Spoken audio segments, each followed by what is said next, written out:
देते हैं, जवाब देते हैं। आपकी बात आ गई ना, आपकी बात आ गई। आप ये कह रहे हैं कि ओबीसी के साथ मौजूदा सरकार नहीं खड़ी, आपकी बात आ गई। लेकिन इसी सरकार ने, इसी केंद्र सरकार ने आरक्षण की अवधि को और बढ़ाया है। ठीक है, मनीष शुक्ला जवाब देंगे इसका। मनीष शुक्ला, आप पिछड़ों की बात करते हैं, सिर्फ इलेक्शन में उनका वोट लेते हैं, पिछड़ों के लिए कोई काम नहीं करते। जवाब दीजिए जल्दी। दो तीन बातें कहूंगा, उससे स्पष्ट हो जाएगा कि अखिलेश यादव, धर्मेंद्र यादव की बातें कितनी खोखली हैं।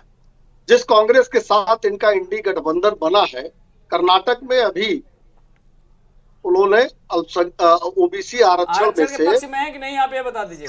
आरक्षण तो इन्होंने बढ़ाया ना भाई, इनके मैनिफेस्टो में कहाँ है आरक्षण खत्म करने की बात? फिर क्यों विरोध कर रहे हैं?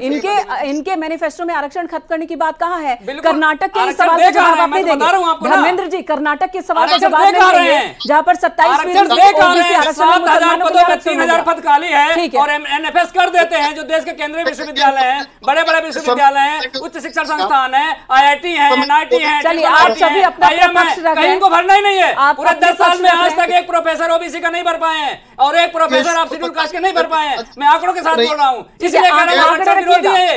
चुनाव में ही बोलना है, आरक्षण देना है। धर्मेंद्र जी आंकड़े रखिएगा। ज्ञानेश श्रीवास्तव जी आपके पास आती हूँ, वरिष्ठ पत्रकार है, आप सारे सिनेरियो को देख रहे हैं।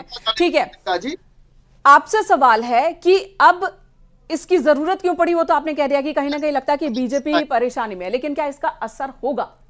दूसरे चरण का मतदान हो रहा है और 5 चरण हैं, कोई असर देख रहे हैं उत्तर प्रदेश में इन बयानों का?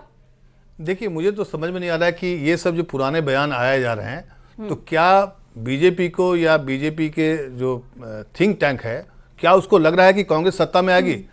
क्योंकि अगर ये बात नहीं होती, ऐसा आभास नहीं होता, तो ये सवाल नहीं आता कि उन्होंने क्या कहा था, अगर ये सत्ता में आएंगे तो आपके मंगलसूत्र तक ले जाएंगे।